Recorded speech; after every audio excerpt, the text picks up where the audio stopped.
L'effort et le traumatisme. Son enfance a été difficile face à la pauvreté. Il vivait dans un appartement de type social. Sa maman n'a pas beaucoup travaillé car elle préférait élever ses enfants. Elle ne comptait que sur les revenus de transfert, c'est-à-dire les aides sociales pour vivre. La précarité était très forte qu'un véritable traumatisme s'est créé pour l'enfant. C'est devenu plus tard, dans sa vie, une situation conflictuelle comme un conflit des contraires, où, sans cesse, il va falloir régler son problème par une solution qui se nomme effort. Devant ce fait, il y a deux types de comportements. Le premier est de justifier tous les moyens pour aboutir à une fin, mais la fin est-elle aussi le moyen? Secondement, s'ouvrir à l'écoute de son propre traumatisme, mais n'est-il pas aussi notre enfant intérieur qu'il faut penser?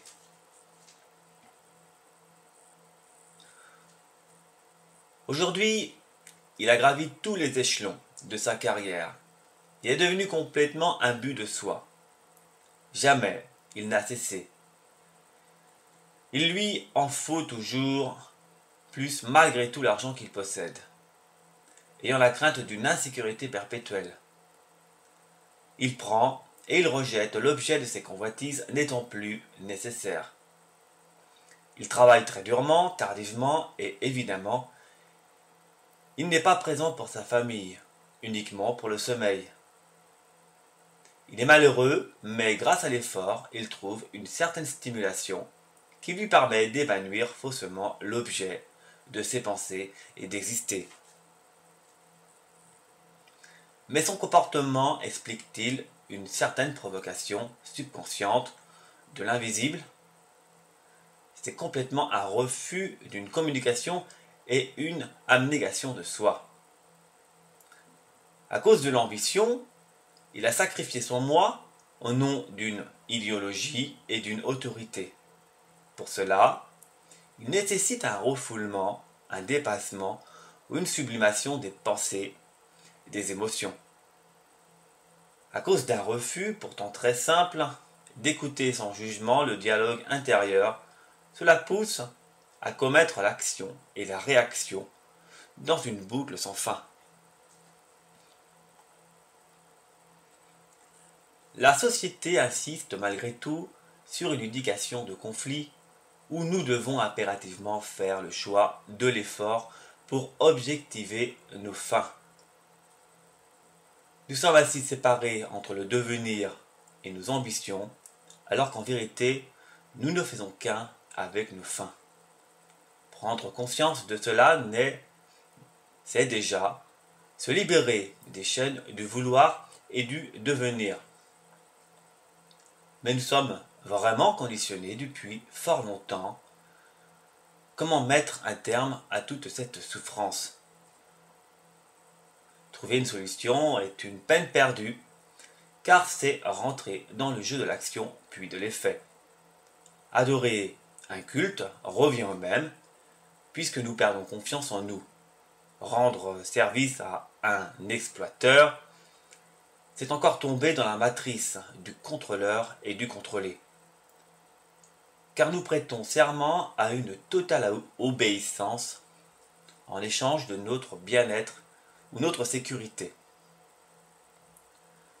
Si nous réfléchissons à ce problème plus profondément, nous voyons une peur ou une phobie interagissant avec notre mémoire qui inclut des zones de traumatisme. Donc, il se passe un espace entre l'acte et notre nature profonde qu'est véritablement notre ignorance de notre être-té. Mais l'action comporte-t-elle une idée pour qu'elle ne soit jamais complète et donc influencée continuellement?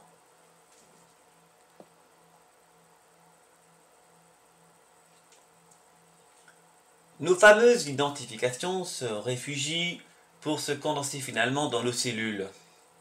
Elles prennent forme en raison d'un conflit de contraires, d'un réel traumatisme.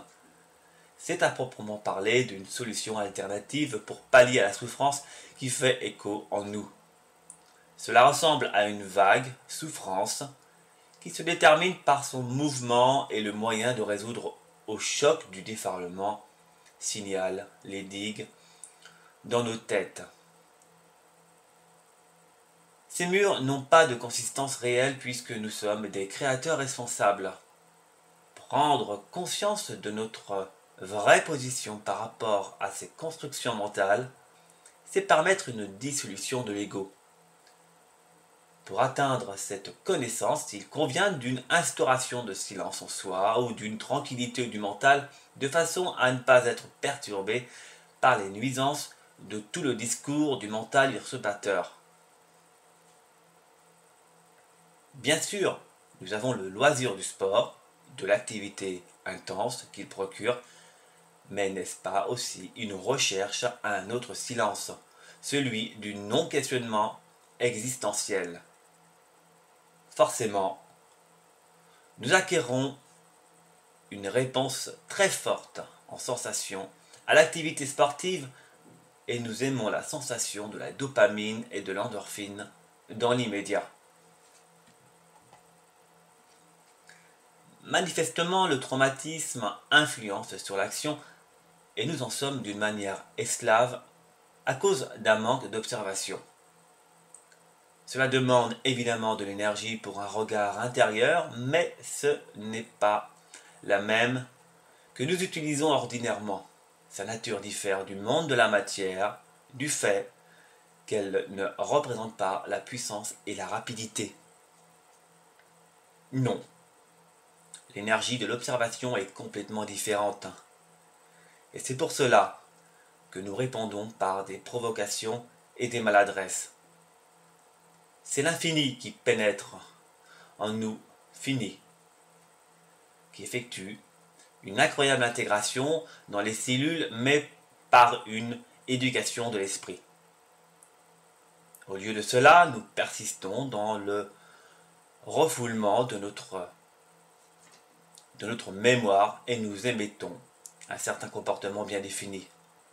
Nous luttons et résistons surtout ce qui est contraire à nos conditionnements en réponse au traumatisme, pour finalement porter du jugement grossier sur les pseudo-défauts d'autrui ou du système. C'est devenu une perversité de n'être pas content à cause des a priori et des identifications que l'on protège. De ce fait, il se crée un grossissement de ce qui est contraire aux convictions, comme une loupe le fait et qui produit une violence d'interprétation. N'avez-vous pas votre conjoint qui fait de la sorte, mettant vos défauts à la loupe violemment sous le prétexte d'un rétablissement d'ordre établi? C'est une chose étrange de prendre conscience de la pensée loupe à cause d'un traumatisme. En effet, c'est aussi une réponse à une provocation et quelque part l'infini perturbe. Il y a un intervalle entre le moyen et la fin, et c'est à nous de le découvrir, non pas par l'effort, mais par une attitude d'effort sans effort, en prêtant attention à nos actions, à l'instant présent, pour y traquer la pensée qui joue les intermédiaires. Si nous avons adopté un maniérisme, il importe d'observer le contenu de cette pause par une flamme de l'attention. Mais il requiert un intéressement à l'existant propre, mystique, par des questions métaphysiques indispensables par exemple. Qui suis-je? Pourquoi je souffre? C'est quoi ma mission de vie?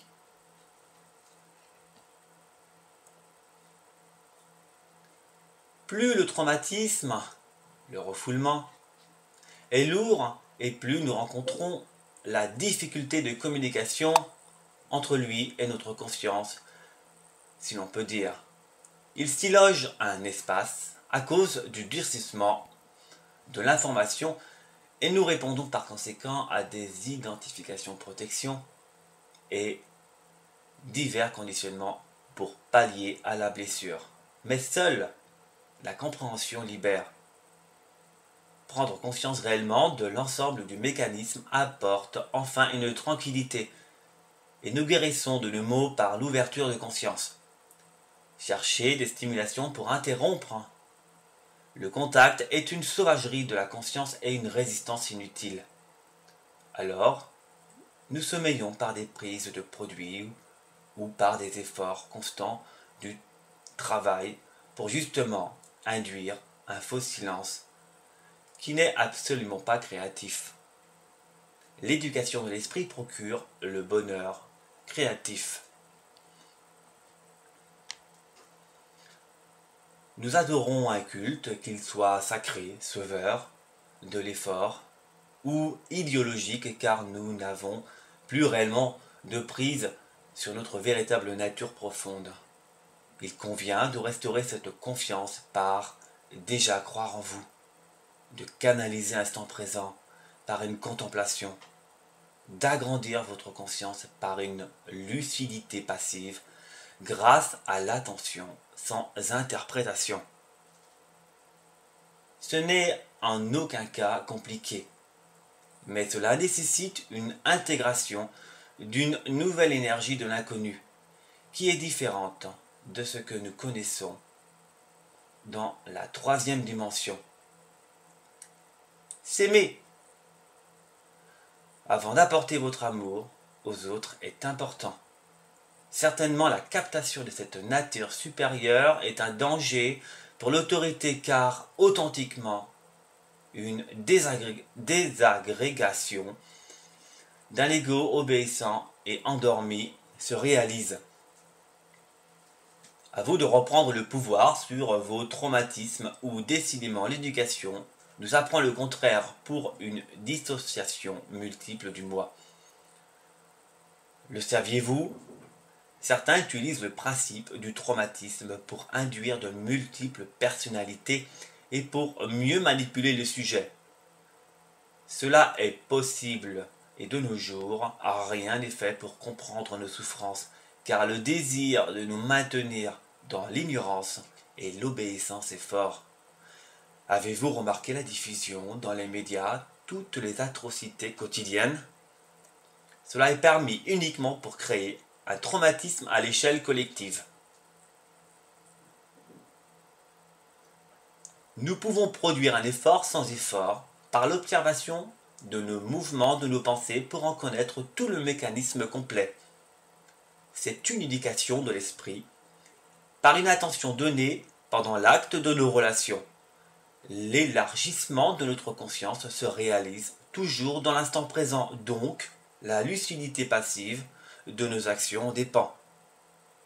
Nous acquérons une véritable immobilité ou un silence, reflétant également l'extérieur.